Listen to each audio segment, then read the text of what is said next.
નમસ્કાર મિત્રો, હું પટેલ રચના આપ સૌને મારા યુટ્યુબ ચેનલ પર સ્વાગત કરું છું. મિત્રો, આજે આપણે ધોરણ 9 વિષય ગણિત વિષયમાં પ્રકરણ નંબર 8 ચતુષ્કોણ વિશે અભ્યાસ કરીશું. મિત્રો, ચતુષ્કોણ ચેપ્ટરમાં આપણે અગાઉ કેટલાક મુદ્દાઓની ચર્ચા આપણે કરી ગયેલા છીએ, જે માટેની લિંક નીચેના ડિસ્ક્રિપ્શન બોક્સમાં આપવામાં આવેલી છે, જે તમે જોઈ શકો છો. આજે આપણે ચતુષ્કોણમાં ઉદાહરણ 5, પ્રમેય 8.8 અને ઉદાહરણ 6 વિશે ચર્ચા કરીશું.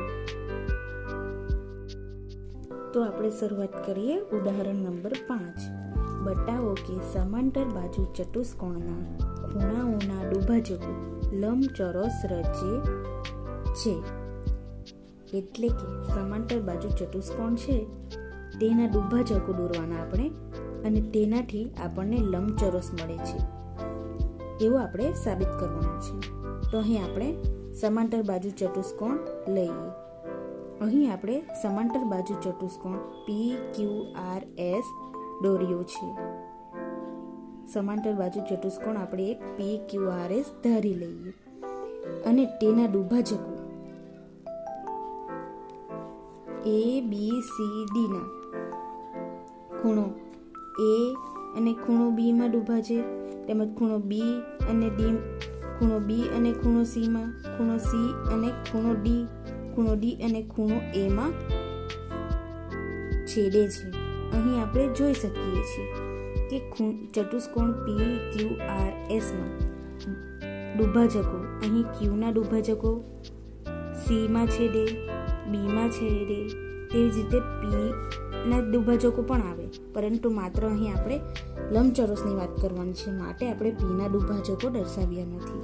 તેવી જ રીતે S ના દુભાજકો બિંદુ D માં અને બિંદુ A માં છેદે, અને તેવી જ રીતે R ના દુભાજકો પણ આવી શકે, પરંતુ આપણે અહીં માત્ર Q અને S ના દુભાજકોની વાત કરી છે. હવે ત્રિકોણ ASD માં, આ ત્રિકોણ થયો ASD માં ખૂણો D એ DS નો દુભાજક છે. એટલે કે આ S નો દુભાજક આ રીતે આગળ પણ જઈ શકે, તેવી માટે ખૂણો D એ SD નો દુભાજક છે. તેવી જ રીતે ખૂણો A નો દુભાજક AS થાય. આ રીતે ખૂણો A નો દુભાજક AS થાય. માટે આપણે લખી શકીએ છીએ કે ખૂણો DAS વત્તા ખૂણો ADS બરાબર હાફ ખૂણો A વત્તા હાફ ખૂણો D. તો અહીં આપણે હાફ કેમ લખ્યું? આકૃતિમાં જોઈએ. ખૂણો ADS એટલે કે આ ખૂણો, અને ખૂણો DAS એટલે કે આ ખૂણો બરાબર હાફ ખૂણો A અને હાફ ખૂણો D. તો આપણે હાફ કેમ લખ્યું તે જોઈએ. આપણે અહીં માત્ર ત્રિકોણ ASD ની વાત કરતા છીએ, માટે ASD માં ખૂણો D એ આટલો આવે છે, અને ખૂણો D એ રિયલમાં આખો ખૂણો આ કહેવાય, પરંતુ ત્રિકોણ ASD માં ખૂણો D એ અડધો ભાગ આવે છે, માટે આપણે હાફ ખૂણો D લખ્યું.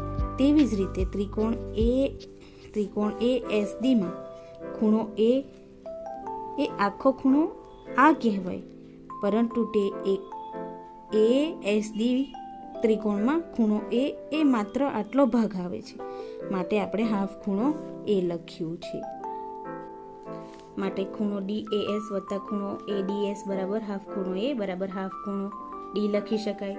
અહીં આપણે હાફને કોમન કાઢ્યું છે, એટલે અંદર માત્ર હાફ ખૂણો A વત્તા ખૂણો D રહેશે બરાબર. આગળનું સ્ટેપ 1/2 ગુણ્યા 180. અહીં આપણે ખૂણો A વત્તા ખૂણો D ની જગ્યાએ 180 લખ્યું છે. તો તે શા માટે? આકૃતિમાં જોઈએ. અહીં ખૂણો A અને ખૂણો D બરાબર આપણે 180 લીધા છે. તો શા માટે? અહીં આપણે આકૃતિમાં સમજીએ. ખૂણો A અને ખૂણો D એ અંતઃકોણના ખૂણા બને છે. કેવી રીતે? જો બે સમાંતર રેખાઓ, આપણને એ અને બી બે સમાંતર રેખાઓ છે, ની છેદિકા આપણને એડી મળે છે.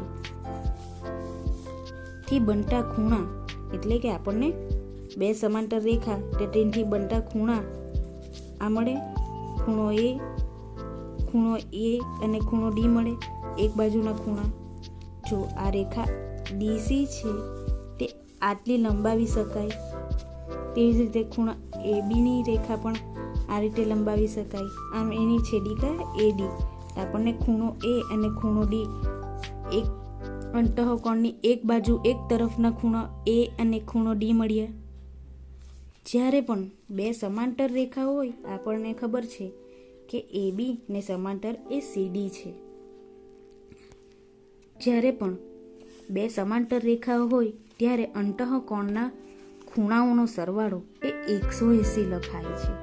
અહીં આપણે જોઈ શકીએ છીએ કે આપણને સી આકારનો મળે છે. સી આકારનો ખૂણો મળે એટલે આપણે યાદ જ રાખવાનું કે અંતઃકોણના ખૂણા. અને જ્યારે સમાંતર બે રેખા હોય, આપણે એ બી ને સમાંતર સીડી છે, જ્યારે પણ બે સમાંતર રેખાઓ હોય ત્યારે અંતઃકોણના ખૂણાઓનો સરવાળો એ 180 થાય છે. અહીં આપણને સી આકારનો ખૂણો મળે છે એટલે કે અંતઃકોણના એક તરફના ખૂણા, એટલે કે એક તરફનો એટલે આ સાઈડનો એ ખૂણો અને આ સાઈડનો એ ખૂણો અને આ સાઈડનો ડી ખૂણો, એક જ તરફના એટલે કે આ સાઈડના ખૂણા આપણને ખૂણો એ અને ખૂણો ડી મળે છે. માટે આપણે ખૂણો એ અને ખૂણો ડી નો સરવાળો એ 180 લઈ શકીએ છીએ.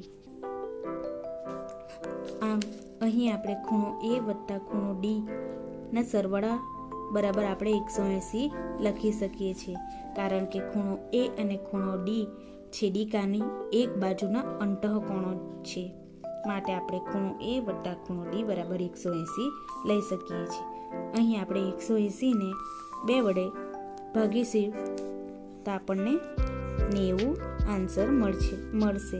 એટલે આપણને ખૂણો ડી એ એસ વત્તા ખૂણો એ ડી એસ બરાબર 90 ડિગ્રી મળે છે. વળી ત્રિકોણના 3 ખૂણાઓનો માપનો સરવાળો એ 180 થાય છે. અહીં આપણે ત્રિકોણ એ એસ ડી ની વાત કરીએ છીએ, તો ત્રિકોણના 3 ખૂણાઓનો માપનો સરવાળો એ 180 થાય છે. અહીં આપણને 3 ખૂણાઓ મળે છે. ત્રિકોણ એ ડી એસ એટલે કે આ ખૂણો એક, ત્રિકોણ ડી એ એસ એટલે કે આ ખૂણો, તેમજ ખૂણો ડી એસ એ એટલે કે આ એક ખૂણો. આ 3 ખૂણાઓનો માપનો સરવાળો એ 180 થાય છે. માટે આપણે લખી શકીએ છીએ ખૂણો ડી એ એસ વત્તા ખૂણો એ ડી એસ વત્તા ખૂણો ડી એસ એ બરાબર 180 થાય છે. અહીં આપણને ડી એ એસ વત્તા ખૂણો એ ડી એસ બરાબર 90 લઈ લીધા છે. આપણે ઉપર જોયું કે ખૂણો ડી એ એસ વત્તા ખૂણો એ ડી એસ બરાબર આપણને 90 જવાબ મળ્યો. માટે આપણે અહીં લખી શકીએ કે ખૂણો ડી એ એસ વત્તા ખૂણો એ ડી એસ બરાબર 90 થાય છે. વત્તા આપણે ખૂણો ડી એસ એ તેમનું તેમ રાખવાનું છે બરાબર 180. હવે આગળનું સ્ટેપ, ખૂણો ડી એસ એ બરાબર 180 ઓછા 90 થાય છે. અહીં 90 એ બરાબરની આ સાઈડ આવે છે, માટે આપણને પ્લસનું -90 મળે છે. આમ 180 ઓછા 90 થાય છે. માટે ખૂણો ડી એસ એ બરાબર 180 ઓછા 90 થાય છે. માટે ખૂણો ડી એસ એ બરાબર આપણને 90 જવાબ મળે છે. 180 માંથી 90 જાય તો 90 મળે છે. માટે ખૂણો ડી એસ એ 90 અંશનો મળે છે. માટે આપણને આ ખૂણો કેટલાનો મળ્યો? 90 અંશનો. તો આપણે આ ખૂણો પણ 90 અંશનો લખી શકીએ. પી એસ આર ખૂણો પણ 90 લખી શકીએ. કેવી રીતે? કારણ કે અભિકોણના ખૂણા છે. અહીં તમે જોઈ શકો છો 2 રેખાઓ છે, આ રેખા અને એપી રેખા અને ડીઆર રેખા એ એકબીજાને છેદે છે, અને 2 રેખાઓના છેદવાથી આપણને 4 ખૂણાઓ મળે છે. 1 2 3 4. અહીં અભિકોણના ખૂણાઓમાં આ ખૂણો 90 હોય તો આ પણ ખૂણો 90 થાય, આ ખૂણો 90 હોય તો આ ખૂણો પણ 90 થાય. માટે આ ખૂણો 90 તો આ ખૂણો પણ આપણે 90 લખી શકીએ છીએ. તેવી જ રીતે આપણે અહીં પણ લખી શકીએ. CR રેખા અને PB રેખા એકબીજાને છેદે છે. માટે આપણે તેવી જ રીતે ત્રિકોણ BQC માં આપણને ખૂણો આ 90 મળી શકે. આપણે અહીં ASD ની વાત કરી, તેવી જ રીતે BQC ની વાત કરીએ તો આપણને ખૂણો BQC પણ 90 મળી શકે. તે જ પ્રમાણે તો આ ખૂણો 90 થાય તો આ ખૂણો પણ આપણને 90 મળે છે. તેવી જ રીતે આપણે આરનો દુભાજકો પણ આ રીતે દોરી શકીએ, આ રીતે દોરી શકીએ. તેવી જ રીતે પીના દુભાજકો આપણે આ રીતે દોરી શકીએ છીએ. તો આપણે ત્રિકોણ APB માં તમે અહીં જોઈ શકો છો, ત્રિકોણ APB આપણને મળે છે. તો આપણે ત્રિકોણ ASD માં જોયું તે પ્રમાણે આપણને ખૂણો આ પણ આપણને 90 મળે. તેવી જ રીતે આપણે ત્રિકોણ ASD માં સાબિત કર્યું કે ખૂણો ASD એ 90 ડિગ્રીનું છે. તેવી જ રીતે આપણે ત્રિકોણ APB માં આ ત્રિકોણ બને છે, તમે આકૃતિમાં જોઈ શકો છો. તેમાં આપણે સાબિત કરી શકીએ છીએ તેવી જ રીતે ખૂણો P પણ 90 ન મળે. આમ અહીં આપણને અંતઃકોણની રીતે આપણે Pના પણ દુભાજકો દોરીએ તો આ ખૂણો પણ આપણને 90 મળે. તેવી જ રીતે આપણે ત્રિકોણ DRC માં આ ખૂણાને આપણે 90 સાબિત કરી શકીએ. જેવી રીતે આપણે ASD માં સાબિત કર્યું તેવી રીતે DCR ત્રિકોણ છે તેમાં આ ખૂણાને આપણે 90 સાબિત કરી શકીએ. તેવી જ રીતે આમ PQRS ના બધા ખૂણા કેવા થયા? 90 થયા. એટલે કે SPQR ના બધા ખૂણા 90 મળ્યા. માટે આપણે લખી શકીએ ખૂણો PSR બરાબર 90, કારણ કે ખૂણો DS નો અભિકોણ છે. આપણે આકૃતિમાં સમજીએ આપણે એટલે ખૂણો PSR બરાબર 90 લખી શકીએ. તે જ પ્રમાણે ખૂણો PQR બરાબર 90 અને ખૂણો SRQ બરાબર 90 લખી શકીએ. આમ ચતુષ્કોણ PQRS ના બધા જ ખૂણાઓ કેવા છે? કાટખૂણા છે. આપણે આકૃતિમાં સમજ્યા કે ચતુષ્કોણ PQRS ના બધા જ ખૂણા કેવા મળ્યા? કાટખૂણા. કાટખૂણા એટલે કે 90 ડિગ્રીના મળ્યા ને આપણે આકૃતિમાં જોયું. માટે ચતુષ્કોણ PQRS ના બધા ખૂણા કાટખૂણા છે. આથી આપણે લખી શકીએ ખૂણો PSR બરાબર ખૂણો PQR બરાબર 90 અને ખૂણો SPQ બરાબર ખૂણો SRQ બરાબર 90, કારણ કે PQRS ચતુષ્કોણના બધા ખૂણા કેવા છે? 90ના. આથી સામસામેના ખૂણાઓની બંને જોડ કેવી થઈ? સમાન. આપણે આકૃતિમાં જોઈએ. આ ચતુષ્કોણ SPQR છે, જેમાં સામસામેની ખૂણાઓની જોડ એટલે કે આ ખૂણો અને આ ખૂણો તેમજ આ ખૂણો અને આ ખૂણો એટલે કે PQR ખૂણો ને સમાન ખૂણો PSR થયો. તેવી જ રીતે ખૂણો SRQ ને સમાન ખૂણો SPQ થયો. એટલે કે આ સામસામેના ખૂણા, આ એક સામસામેના ખૂણાઓની જોડ તેમજ આ એક સામસામેના ખૂણાઓની, જે ચતુષ્કોણના સામસામેના ખૂણાઓની બંને જોડ સમાન હોય તેને આપણે સમાંતર બાજુ ચતુષ્કોણ કહી શકીએ છીએ. એ સમાંતર બાજુ ચતુષ્કોણનો ગુણધર્મ છે. માટે આપણે લખી શકીએ PQRS એ સમાંતર બાજુ ચતુષ્કોણ છે અને તેના બધા ખૂણા કેવા છે? 90 ડિગ્રીના. તેથી PQRS એ લંબચોરસ છે. એ સમાંતર બાજુ ચતુષ્કોણનો ગુણધર્મ છે કે જે સમાંતર બાજુ ચતુષ્કોણનો એક પણ ખૂણો 90 ડિગ્રીનો હોય તો તે સમાંતર બાજુ ચતુષ્કોણ એ લંબચોરસ છે એવું કહી શકાય છે. અહીં આપણને સમાંતર બાજુ ચતુષ્કોણ PQRS માં બધા ખૂણા કેવા મળ્યા? 90 ડિગ્રીના. માટે આપણે સમાંતર બાજુ ચતુષ્કોણ PQRS એ લંબચોરસ છે એવું સાબિત થાય છે. હવે આપણે જોઈશું પ્રમેય 8.8 જો ચતુષ્કોણની સામસામેની બાજુઓની એક જોડની બાજુઓ સમાન અને સમાંતર હોય તો તે ચતુષ્કોણ સમાંતર બાજુ ચતુષ્કોણ છે. અહીં આપણે ABCD એ ચતુષ્કોણ આપેલ છે. જો ચતુષ્કોણની સામસામેની બાજુઓની એક જોડની બાજુઓ, એટલે કે આ એક ચતુષ્કોણ ABCD છે, જેમાં એક બાજુ AB ની સામેની બાજુ CD છે અને CB ની બાજુની સામેની બાજુ DA છે. તો સામસામેની બાજુઓની એક જોડ, એટલે કે અહીં આપણને બે જોડ છે, AB ની સામેની બાજુ CD અને CB ની બાજુની સામેની બાજુ AD છે. તો એક જોડ લેવાની તે પૈકી અહીં આપણે AB ને સમાંતર CD લઈશું. તો ચતુષ્કોણ સમાંતર બાજુ ચતુષ્કોણ છે એવું કહી શકાય છે. અહીં આપણે AB બરાબર CD લીધું અને વિકર્ણ AC દોર્યો છે, માટે આપણે ત્રિકોણ ABC અને ત્રિકોણ CDA થાય. કારણ કે અહીં આપણે AB અને CD એ સમાન એટલે કે ઇક્વલ લીધું. આમ બાજુઓ સમાન હોય તો અહીં આપણે વિકર્ણ AC દોરીએ તો ત્રિકોણ ABC અને ત્રિકોણ CDA કેવા મળે? સમાન મળે, કારણ કે AB ને સમાંતર CD છે. અહીં આપણે BC ને સમાંતર AD લખી શકીએ. તો તે કેવી રીતે લખી શકીએ તે જોઈએ. તે માટે આપણે એક ઉદાહરણ લઈએ. ઉદાહરણ દ્વારા સમજીએ કે BC, આ BC બાજુ અને AD બાજુ શા માટે સમાંતર થાય. તો તે માટે ઉદાહરણ દ્વારા સમજીએ. ઉદાહરણ નંબર 6. સમાંતર બાજુ ચતુષ્કોણ ABCDના P અને Q એ અનુક્રમે સામસામેની બાજુઓ AB અને CDના મધ્ય બિંદુઓ છે.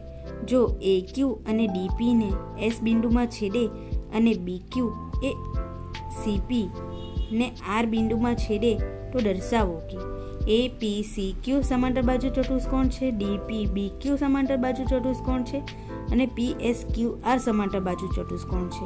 આપણે માત્ર રકમ વાંચી છે. હવે આપણે આકૃતિ દ્વારા સમજીએ.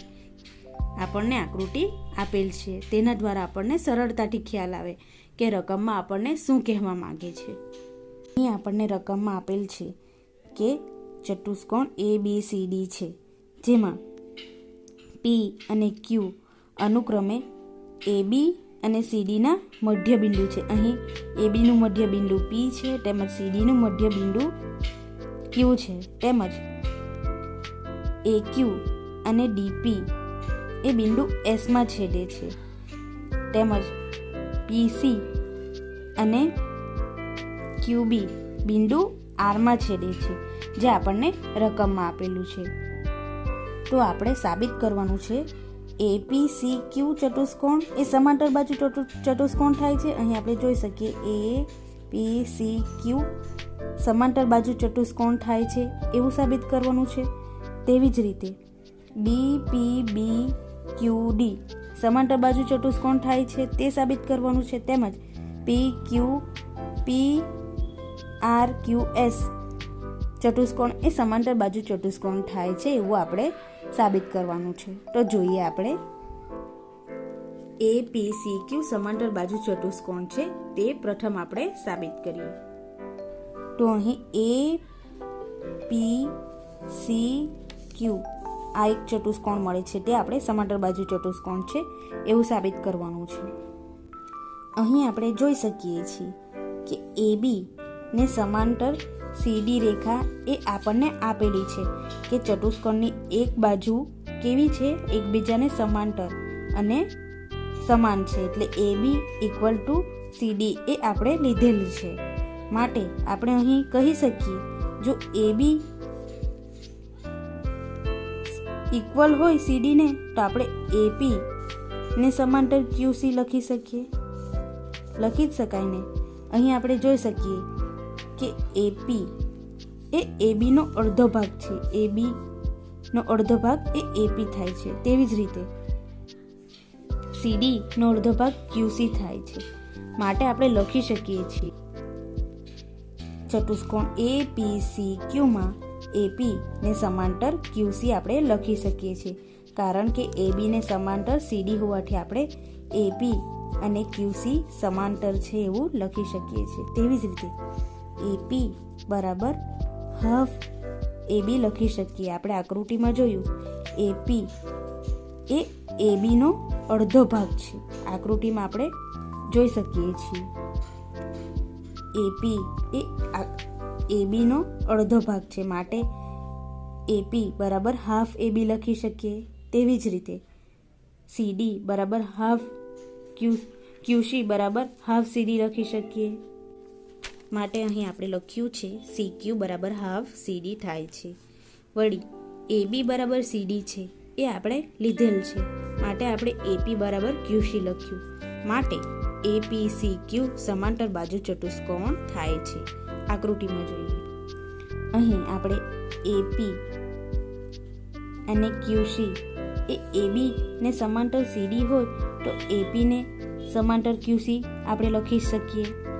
માટે AP ની સામેની બાજુ QC એ સમાન થવાની, એટલે AP ને સમાન QC થવાની. જો આ બાજુ સમાન હોય તો આપણે PC અને QA સમાન લઈ શકીએ. આમ જે સમાંતર બાજુ ચતુષ્કોણની સામસામેની બાજુઓની બંને જોડ સમાન હોય, AP ને સમાન QC થાય, તો તેવી જ રીતે CP ને સમાંતર QA થવાની. માટે APCQ એ સમાંતર બાજુ ચતુષ્કોણ છે સાબિત થાય છે. તે જ પ્રમાણે DPBQ સમાંતર બાજુ ચતુષ્કોણ છે, કારણ કે DQ બરાબર PB થાય છે, કારણ કે AB ને સમાંતર CD છે. આકૃતિમાં જોઈએ. અહીં તમે આકૃતિમાં જોઈ શકો છો DPBQ આપણે આ ચતુષ્કોણની વાત કરવાના છીએ. DPBQ માં આપણે જોયું AB ને સમાંતર CD છે, માટે આપણે PB અને DQ સમાન લઈ જ શકીએ. AB ને સમાંતર CD હોય તો આપણે QD ને સમાંતર PB લખી શકીએ. જો PB ને સમાંતર બાજુ DQ હોય તો તેની બીજી બાજુ DP અને QB બાજુ પણ કેવી થવાની? સમાન થવાની. આ એકબીજાને સમાન હોય તો આ બાજુ કેવી થવાની? સમાન જ થવાની. જે ચતુષ્કોણની સામસામેની બાજુ એટલે કે DP ને સામેની બાજુ QB, PB ને સામેની બાજુ DQ થાય. સામસામેની બાજુઓની બંને જોડ સમાન હોય તેને સમાંતર બાજુ ચતુષ્કોણ કહે છે. માટે આપણે DPBQD ને સમાંતર બાજુ ચતુષ્કોણ કહી શકીએ છીએ.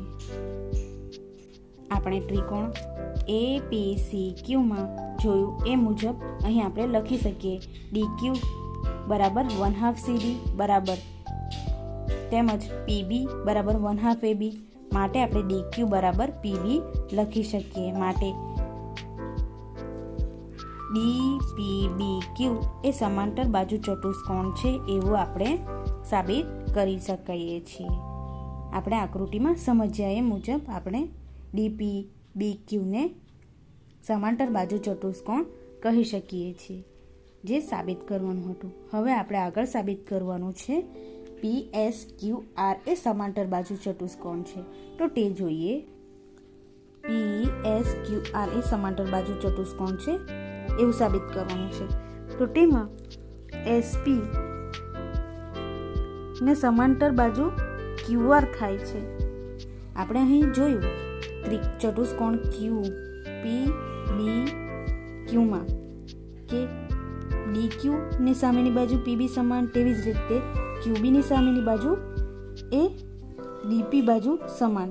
માટે આપણે આ બાજુ અને ચતુષ્કોણ DPBQ માં DP બાજુ અને QB બાજુ કેવી છે? સમાન છે. માટે આપણે SP બાજુ અને QR બાજુ કેવી લઈ શકીએ?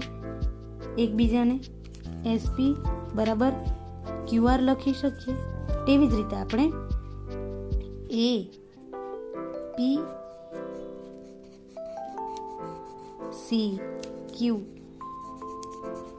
આ ચતુષ્કોણમાં આપણે AP બાજુ અને QC બાજુ સમાન લીધી. માટે PC બાજુ અને QA બાજુ કેવી થઈ? સમાન થઈ. માટે આપણે QS અને PR બાજુ કેવી લખી શકીએ, સમાન લખી શકીએ. QS બરાબર PR લખી શકીએ. આમ PSQRમાં બધી બાજુઓ કેવી થઈ? SP અને QR બાજુ સમાન, સામસામેની બાજુઓ સમાન. તેમજ PR અને QS બાજુ કેવી? સામસામેની બાજુઓ સમાન. જે ચતુષ્કોણની સામસામેની બાજુઓની બંને જોડ સમાન હોય તો તેને સમાંતર બાજુ ચતુષ્કોણ કહી શકાય છે. માટે PSQR એ સમાંતર બાજુ ચતુષ્કોણ છે એવું સાબિત થયું છે. માટે આપણે લખી શકાય કે SP બરાબર QR. માટે SP એ DP નો ભાગ છે અને QR એ QB નો ભાગ છે. તે જ પ્રમાણે QSQ સમાંતર PR. આથી PSQR સમાંતર બાજુ ચતુષ્કોણ છે. આપણે લખ્યું તે પ્રમાણે SP એ DP નો ભાગ છે, એટલે કે આ DP થયું તેનો ભાગ એ SP. આ બાજુ આખી સમાન એટલે કે SP અને QR સમાન. તેવી જ રીતે SQ અને PR સમાન થાય છે. માટે PSQR એ સમાંતર બાજુ ચતુષ્કોણ આપણે લખી શકીએ છીએ. માટે PSQR એ સમાંતર બાજુ ચતુષ્કોણ સાબિત થયું છે, જે આપણે સાબિત કરવાનું હતું.